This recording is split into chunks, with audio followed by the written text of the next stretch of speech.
Okay, so when this comes to grinding spots, one of the few things that you can meet here, which gives the amount of money that you want, are geists, ogres, and in more or less rare cases, the green ogres. However, you can also be very unlucky as to meet werewolves, arachnids, and, if you're incredibly unlucky, scorpions. And let me tell you right now, if you meet scorpions, just reset, because there's no way you're going to beat them. Well, before they kill you, in the very least. So you need to grind a lot here, or at least I did. Depends on whether you're speedrunning this game or not. But I needed a lot of money for this. And I didn't buy everything that I could, but I bought a lot nonetheless. I bought more or less the essentials, or I felt it was the essentials. Turned out I should have bought more, but that was expected anyways. Okay, so once you've grinded for a bit, you can now buy weapons. In the last episode I bought a saber for my thief, so I only need 2 weapons. They cost 4,175. You spend one on a large knife for your black mage, and then you buy a silver sword, also known as mithril sword, for the fighter. Your fighter is pretty much now equipped to taking down an ogre by himself. He will need critical hits though, unless, well, if, you're lucky. It's not that they're that uncommon, but you need a certain amount of luck. Now for armor you need 3,280. It sounds like a lot and you're probably wondering, but why? This was something I learned from Dawn of Souls. You basically buy 3 copper amulets, which you give one to your thief and then one to each of your mages. What this will do is give them +4 absorb without really giving any penalty to their evade percentage. Then I buy a cap for the thief, along with an iron shield for my fighter and a wooden helmet. However, I had too much, so had to sell some stuff. And before you ask, wooden armor and copper amulet gives the same amount of absorb. It's just that the copper amulet doesn't give any sort of evade penalty, so that's the reason why you buy it. If I didn't give my thief a cap, but I did anyways, then he would have 61% evade. And if I removed both his gloves and the cap, he would have 62. So, at this point in the game it really doesn't matter that much to me, or at least I didn't felt that it did. And finally, for absorb 61 evade. Now for the spells. For the white mage level 3 spells you need 4,500. And that's because these spells are essentials as hell. But I digress. So, the ones you think you'll need are Harm 2 and Cure 2. And if you've played the game before, Anti-Fire is absolutely imperative. The healing staff as well as the healing helmet does the same thing as heal, so no point in getting that, and just taking a random spot. For black mage spells you need 3,000, because you need 2, Fire 2 and Lightning 2. Hold is glitched, I think, as well as luck, although I don't know. Now I've grinded until I had a set of items, about 60 healing potions and 10 pure. I'd suggest buying more pures, but that's up to you. I at least learned the hard way here that I should have actually bought more than I really did. You can also buy level 4 spells here, but the problem is they cost 4,000. And at this point in the game there's pretty much no chance I'm using them just yet, so that'll have to wait until I reach Melmondo, I think it is, which is the next place. Whatever. So I didn't grind until I was a special level. I just waited until I was, well, I had what I felt was necessary, and then I just went into this and I just wanted it over with. And this is because Marsh Cave is ridiculous. Like, it's beyond sadistic in my opinion. There will be more sadistic dungeons along the way, and I cannot guarantee beforehand that episodes from now on will be 15 minutes or 20 minutes long. That seems about impossible, and just splitting it up would seem cheap in my opinion. So expect 30 or 40 minutes episodes. I try to keep it as close to 30 as I can, but random encounter log might make that impossible, and if I complete the dungeon anyways, then what's the point? The shadows are undead and are hurt by your, well, harm spells. They also have an effect called darkness, which I didn't know what actually meant at the time, but it lowers your hit rate and evasion by 40. In Dawn of Souls it didn't seem to make any change whatsoever, but I don't know, since this is a glitchier game it wouldn't surprise me. I believe mugs here are not immune, weak to electricity, although I'm not sure. There are some that look like them in Dawn of Souls, and they were weak to electricity. Also fire, I think, but that's not a guarantee I'm willing to make. But first of all, you head down here. We can pick up some treasure, but some of it is inaccessible until we get the Mystic Key. So I'm not going to get all of it. And honestly, I hate this dungeon. So while I've never completed this game, I have beaten Dawn of Souls. I did that over this vacation we had, the short vacation we had. And these two games are quite similar, so not much has changed. If you meet the scum, just run. They have high defense and you'll never deal more than 1 damage if you use your physical attacks. If you want to, you can use fire, but there's no point to it. Now I got very scared here when I saw these scorpions, because, well, just look, they're destroying me.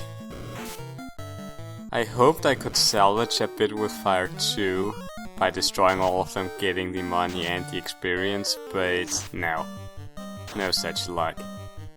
And they have about 100 HP themselves, so if you meet them, don't try and fight, just run. There's really no point in trying to win a losing battle. And this is why I bought healing potions in the first place. I bought as many as I did because there's no telling how many I'll need. And besides, they're imperative throughout most of the game anyways. But also, you are limited to the amount of spells you can use between each rest. The maximum is 9, and about at this point it's 5 for level 1 spells. And then 4 for level 2 and 3 for level 3, I think. Something like that. So, take it like this. Spells are pretty much, at this point, banned unless you're in a battle. Do not use them outside to even heal, because you might need it to harm your enemies. Well, harm in case you get very unlucky with the undeads, because they can paralyze you, and they can do that forever. So, you really don't want to experience that. Also, these scum can poison you, and I'm almost out of pures. I didn't think it would take that much away from me. I knew it would be difficult, but not by this amount. So, in the very least, we're on the right floor to find the crown we're looking for. But like in Dawn of Souls, I can never find where it is, so I'm always going through random doors and just hoping. And sometimes I get right. Although I just have an idea where it might be, but that's all. Also at the very bottom here, at least in Dawn of Souls, there is a couple of locked doors. Empty, damn it. I don't know if there is in this game, but if there are, they can only be opened with the Mystic Key. I've never bothered actually going back here in the original Final Fantasy since this dungeon alone was enough to discourage me from even playing any further. But now I have this playthrough to help me through it, so that's the way it's going to be. Also the werewolves, they are green. Not everything that's green can poison you, but those can. But the green ogres, I've never seen them poisoned before, and so I doubt they actually will. They didn't do it in Dawn of Souls, and I don't think they will here either. So you can pretty much avoid that. So as you've probably noticed throughout all of this, I get tons of encounters. And it seems like I'm more unlucky while recording, or actually doing something, than if I'm doing anything else. So this is the room we want to be in. These wizards are mean. And for some reason I cannot understand why I would use mute. They do not cast any spells. They never will cast any spells. So why would I spend a turn trying to mute them, making them unable to cast spells? I don't get it. But I got unlucky here that they chose to harm my white mage, almost killing him, so not the best amount of luck I had here. But that's about it, pretty much. So using Cure 2, it heals about 50 or so points of health, and it's quite imperative. Now it's a fixed encounter, so once you step out of that zone, if you go back into it, you will start another battle with the same monsters. Or I'm not sure if I will be as lucky as to only fight 2. I don't know if it's fixed in that sense. But you can end up fighting 3. I think the max is 3 and then the lowest is 2. But considering the amount of damage they can deal, I'm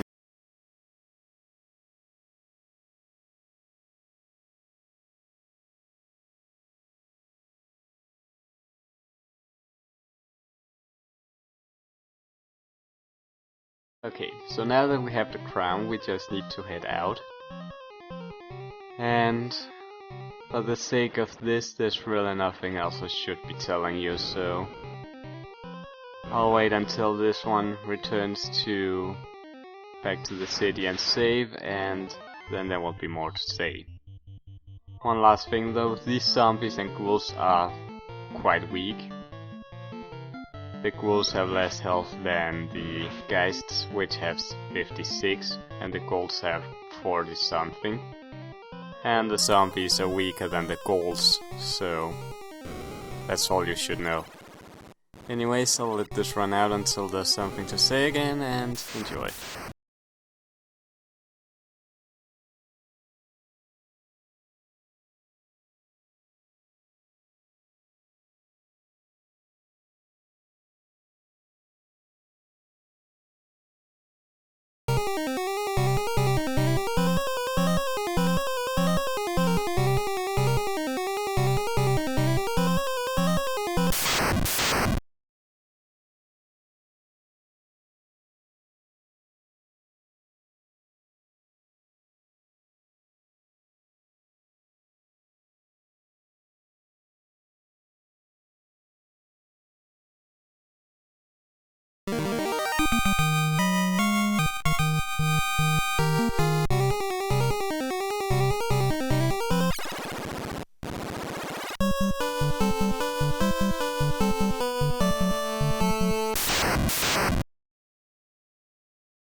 Okay, so once you return to Elfland, you save, because no one wants to go through that again, and I know I don't want to.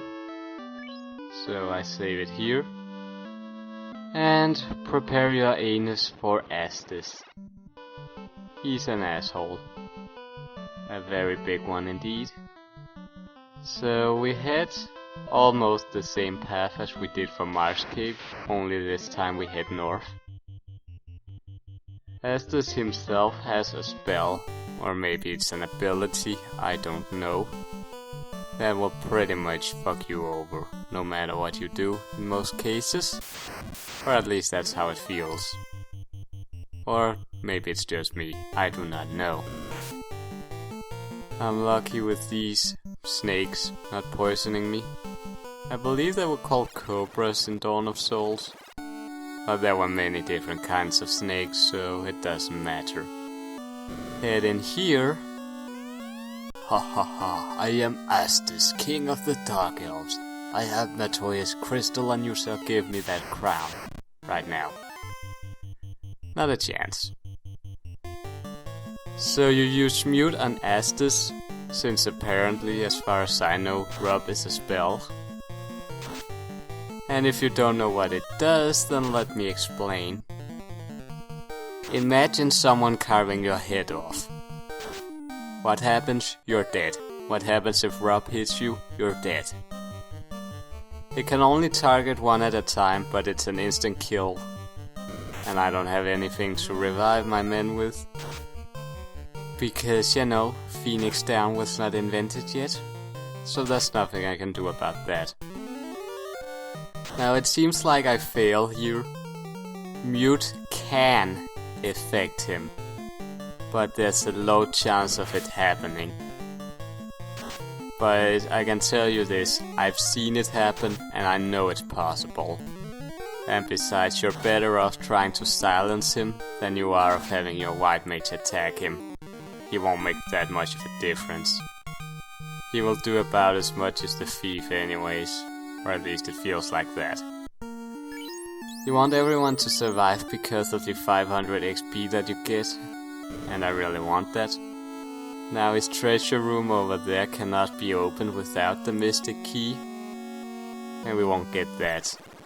Well, we will get it pretty soon, but not yet.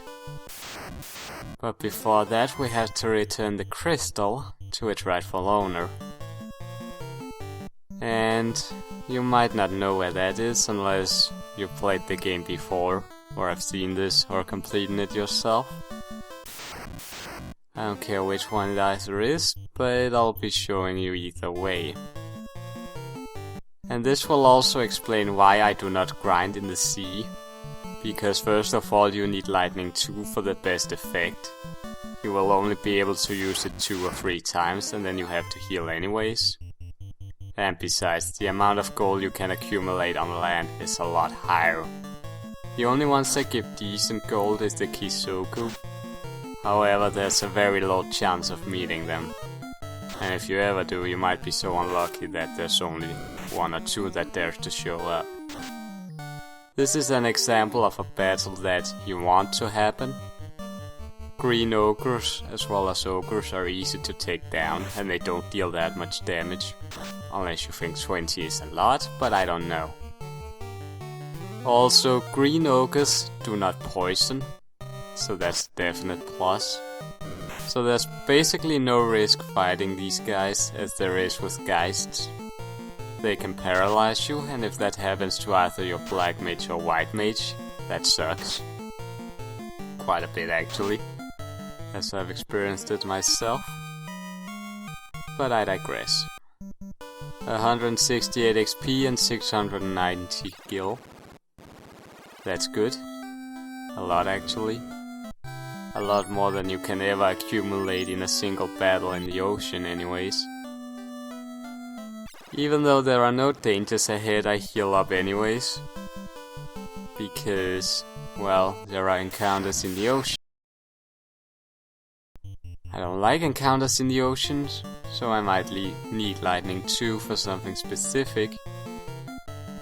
Now, all enemies in the ocean except the Kisoku are weak to electricity or lightning. That sounds more right. But that's pretty much all there is about this. Shark is the ogre of the sea, gives 66 experience as well as gold. It sucks. I'd rather fight an ogre, get 69 XP or however much it now is, and then 195 gil. So, that's my reason for doing that.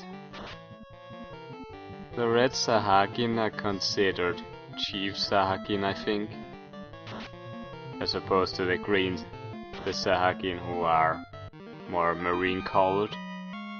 But if you're playing Dawn of Souls, they can give potions. They don't do that here, or at least I haven't experienced it. And when you talk about Kisoku. But that's the only reason why I wouldn't choose to do so. Now, like I said, Kisokus are not supposed to be weak to lightning. But Lightning 2 has a big damage range too, so it will mostly kill them. 60 points of XP and 480 gold. No, gil. Always messing that one up. And be prepared because I'm going to make that a lot of times. Now I'm going to ignore pretty much every battle here, except for one. And I shall now leave you to guess which kind of battle that might be. It's not a boss battle, it happens in the ocean. It's not one that should happen that often. And that's pretty much what you could guess. These imps are dangerous, dealing 1 and 2 damage. Be careful about that. You can probably notice the sarcasm in my voice, and if not, well, that's the case, isn't it? And we run away. In a case like this, you may not need the thief that much, but he makes a ton of difference in Marsh Cave as well as any other cave, pretty much. You'll always run away, and so you have a safe strat there. And that's pretty much what I play with. So there's a purity potion and 2 healing potions here. And then finally she's the one who wants the crystal. The prince needs herb, I'll trade the most powerful herb to get my crystal back. I can see! I can fight! Yeah. I wonder if anyone will know what that means. Or know that reference. So push B select. This is what it does. Gives you a map. Although not very detailed, I might have to refer to it a few times, but that's just to make sure I'm heading the right way. Which I can almost guarantee you is supposed to end up, or going to happen, one way or another. Now I don't know why these snakes show up here. They're not supposed to. Or at least I never experienced them showing up here. And that's about all I have to say for this, so I shall shut my yap until Elfland again.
Okay, so at this point we heal up again. Even though there's no point to it, I just like doing it. And since I have more than 4,000, I will spend some on a spell, a level 4 spell. We need only 4 spells in the level 4 category, but since it takes so long to actually get those spells, and as far as I know you can buy them in Melmondo as well, so I will wait with that. Here you only need Fast and Ice 2 for the Black Mage, and I don't remember what you can buy for the White Mage. I'm guessing it's anti-ice and then one more thing which I can't remember. But head into the castle. It looks awfully familiar. No, it doesn't. It doesn't look familiar to Astos castle, but the idea is there. Is this a dream? Are you the Light Warriors? Is this for real? So as legend says, I give you the Mystic Key. That felt weird. Whatever. The Mystic Key will open up several doors, if not all. We need some of them back in Cornelia, because we need TNT. Because, you know, we like walking out of cars screaming, I got a present for you, TNT, and then blow up in the face of someone who doesn't speak. GTA 3. So you walk all the way up here. Get the Silver Hammer, also called Mithril Hammer. Some gil, and a copper gauntlet. I know some people would prefer to sell the Silver Hammer, but I would like to keep it around, personal reasons. So, that's the way it is. You can sell it for 1,250 if you want to. It's not my business to tell you what to keep and what not. I'm just using the strategy that I know works, or worked during Dawn of Souls. I've never fought one of the fiends before, but I will do that at some point. And now all we need to do is sell our junk items. So if you want to stand the best chance that you can against the fiends, you buy anti-lightning, anti-fire and anti-ice. Because they use elemental spells themselves, and it would be nice to avoid some of them. And at the same time you will get items eventually that will boost your chances against them anyways. So that's the way it's going to be.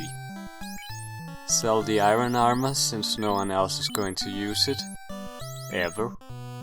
And you sell your, gloves.